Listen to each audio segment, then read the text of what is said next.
Live with your mom because she's poor? No way. I'll go only after she's dead. As soon as I brought up the idea of living with my mom, my husband blurted out those words. I was so taken aback by his rejection that I couldn't say anything more. But 6 months later, I would throw those words right back at him. He would regret his refusal, his face pale with shock. My name is Eva. I'm 45 years old. I met my husband Nathan, who's 2 years older than me, while working as a kitchen staff member at a hotel. At that time he was front desk staff, but now he's a concierge. He was quite handsome, fluent in languages, and really cool. After we got married, our daughter Heather was born, and I quit my job. Once Heather started elementary school, I began working part-time in the deli section of a local supermarket. We always dreamed of owning a home, but remained stuck in a rental apartment as time passed. We could have afforded a house if we had really tried. But we were comfortable where we were and ended up staying there for many years. Nathan wasn't keen on buying a house either. Maybe it was because we both had the idea of eventually moving in with our parents. Both of us being only children, we vaguely thought we'd end up living in one of our parents' homes. But we didn't get along great with our in-laws, so we never really discussed it in detail. My parents' house is about a 30-minute drive away, in a quiet, natural area. My father, who ran a confectionery shop, passed away 3 years ago, and we closed the shop then. My mother, in her 70s, lives alone and gets by on her pension.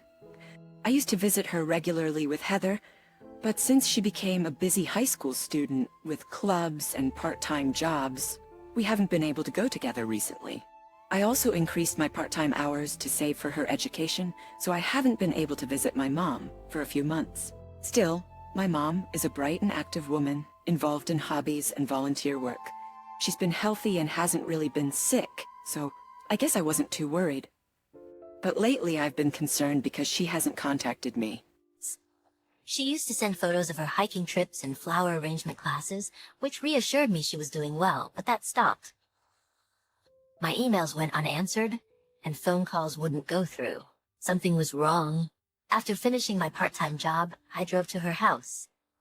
Her house, where I was born, is old, built by my father. Although the shop had been renovated a few times, the living space was mostly untouched, repaired only when absolutely necessary. As I parked in the driveway at dusk, I noticed it was dark inside, no lights on. Was my mom not home? She usually went out, but was almost always back by the afternoon. I pressed the doorbell, but there was no response, no sound of the chime inside. Maybe it was broken? Mom, I'm opening the door. I took out my key and opened the door. Entering the house, I was startled. Yikes. In the dim light, I saw a shadowy figure and involuntarily cried out. Startled by my voice, the figure turned around. Eva? Mun? As I approached the table where my mom was, I saw her holding a small sandwich in the dark. Mom, what's going on? Oh, sorry. I was just having my dinner. There was nothing else on the table. Just that one small sandwich. I mean, why are you sitting in the dark? I thought nobody was home. Oh, yes, right. She seemed unlike her usual vibrant self, almost lifeless. I tried to contact you, but couldn't reach you by mail or phone. Ah, the electricity was cut off, so I couldn't charge anything. Sorry. Electricity cut off? Are you that short on money? Well, we were self-employed, and the pension isn't much. To the point where you can't pay for electricity? We were never wealthy, but I didn't think we were that bad off. My parents paid for my vocational school and helped when I got married. They even spent generously on Heather. I felt ashamed for not knowing my mom's situation and for neglecting her. I took the bill from her and paid the electricity bill. I also bought food for the two of us. It would take a while for the power to come back, so I decided we'd have a dinner together. I called home and Heather answered. I'm at Grandma's. There's a bit of a problem, so I'll be late coming back. Okay, I'll make something for dinner. Thanks, that would be a great help. She had grown into a good kid, despite a rebellious phase in middle school. Is your dad back yet? No, not yet. He's been coming home late, a lot lately. Leaving the house matters to Heather. I sat down to dinner with my mom, lit by an emergency lantern. In the lantern light, she looked thin and pale, much older than before, although it might have just been the dim light. Mom, are you feeling okay? I've been a bit off lately. Maybe it's my age. She smiled weakly but seemed to enjoy the meal. Sorry, it's just supermarket food. No, it's been a while since I've had a full meal. What? Why are you so short on money? Had some expenses? Expenses? Big expenses can come up just from living, especially in an old house like ours. Things break and need repair, and I assumed that was where her money was going. Mom, if you're struggling with money, why don't we live together? I just said it naturally. Living apart, I can't keep an eye on her, but if we live together, we can share meals, and I can help with any repairs that are needed. But she said, It's okay. My fixed deposit will mature soon. I'll manage somehow. Besides, what would Nathan say? indeed, I couldn't imagine my husband agreeing to it. He would definitely balk at spending even a penny on the repairs of an old house. Simply put, he's stingy, extremely so. He also didn't get along with my father. Dad had a craftsman's spirit and high pride, so they often clashed. That's why he hardly ever visited my parents' home. He'd probably hate the idea of living with my mom now. Still, I couldn't leave her alone in this state, so I decided to bring it up with him. But Live with your mom because she's poor? No way. I'll go only after she's dead. I expected him to oppose living together, but to say something like that. If this goes on, she really might die. Well, I'll consider going then. What? I never thought he could be so cold. And when I told him I paid my mom's electricity bill, he got furious. You paid her electricity bill? Why shouldn't we have to pay for that? He's extremely particular about money, probably influenced by the way he was raised. His parents would spend on themselves, but never for others. They seemed to be living beyond their means, just for show. Nathan had the same tendencies. If I had realized this earlier, I might have reconsidered marrying him. I didn't see it before we married. I remember he was always well dressed, but he never treated me to a meal during our dates. And the gifts he gave for birthdays or Christmas were something a kid could afford with their allowance. It's not that these things are bad, but it always left me feeling uneasy. So it's typical of him to get angry about paying for my mother's electricity bill, but How can I just leave my struggling mom alone? Why do we have to take care of her? What? Are you telling me I can't help my own mother? I owe her for raising me, and we should do some filial duties, right? She didn't raise me. Are you being serious? My parents helped us when we got married and when Heather was born. Have you forgotten their kindness? Your parents never helped us. I never asked for their help. If they couldn't afford it, they shouldn't have done it. It's their own fault if they can't manage their finances. You actually think that way about my parents? Anyway, it's got nothing to do with me. there's no use arguing with someone like him. Even though I knew it was futile, my frustration didn't go away. As always, my daughter was the one who could lift my spirits. She had been difficult during her teenage years, but now she's a great person to talk to. Mom, I feel bad for Grandma. She must have overheard my conversation with Nathan. When he left the living room, she came in and said, Use my part-time money. Let's help her. I hugged her without thinking. Thanks, sweetie, but it's okay. I have some savings, so we'll manage. You have savings. Otherwise, your dad would spend it all. He's generous with himself, isn't he? Laughing together with her made me feel a bit better. Plus, Grandma said her deposit is maturing soon. It's probably not much, but at the time I thought that way. Little did I know how well she had managed her finances. Eva, help me. It was 6 months later that Nathan came to me pleading. I had been visiting my mom regularly and helping her financially, and she was starting to recover. There was a reason why she had started to struggle with money, and involved my husband. What's up? My parents are about to go bankrupt. I thought they were in deep debt. Their house and car never seemed to fit their means. I have to do something.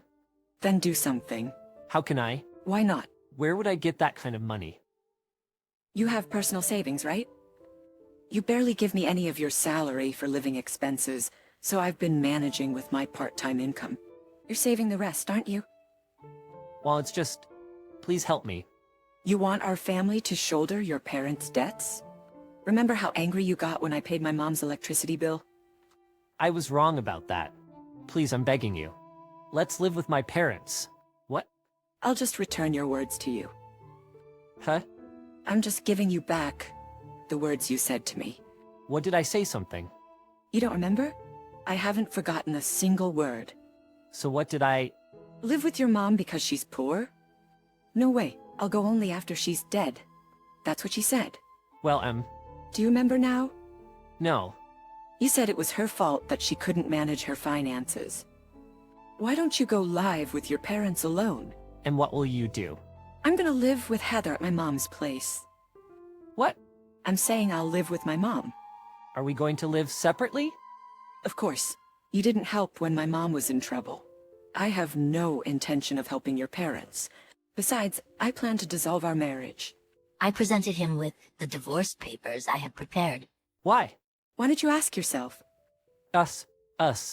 Just then Heather came in. Dad, this came for you. He turned pale as he saw the envelope in her hand and tried to snatch it back. She deftly dodged his attempt, and he stumbled and fell. Ouch. Did you read this?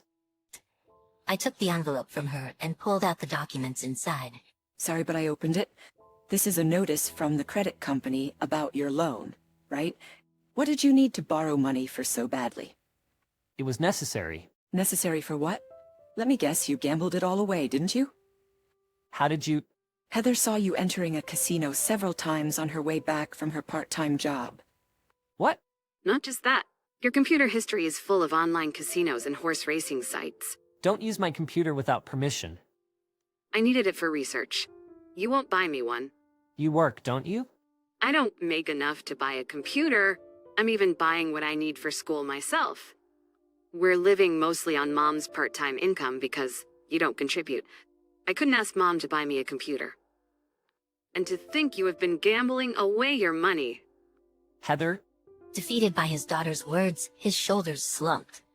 We both worked jobs without regular weekends, so we rarely had the same days off.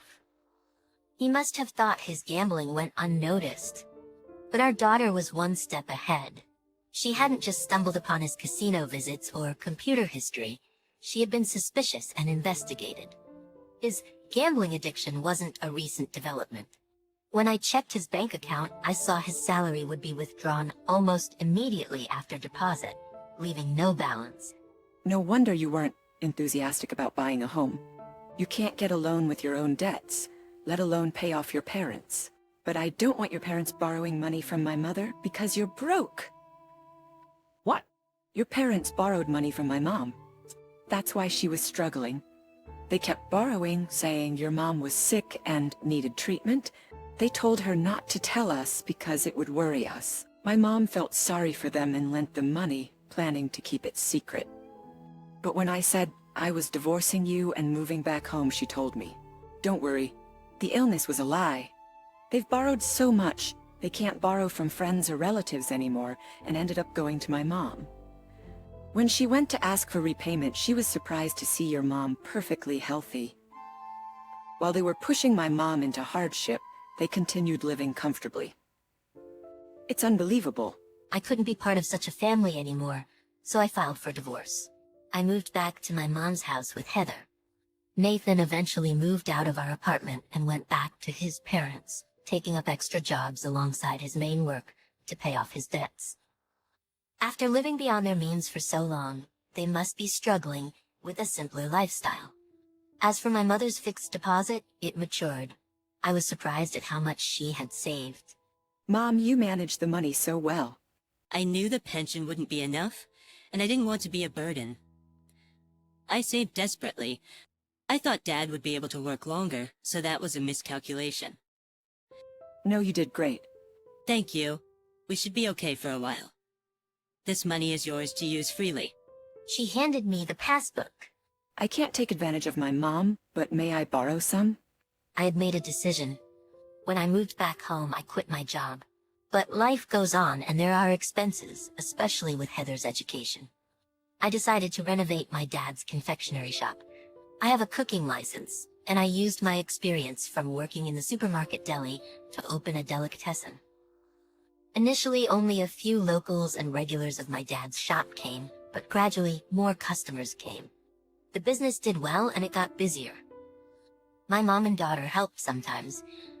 My mom fit right in as if it had always been her shop, which in a way it was. She enjoyed working, reminiscent of the past. I never thought I would take over my dad's shop. I can't make sweets like him, but I plan to offer deli items and sweets. It's nice to have a delicatessen like that, isn't it?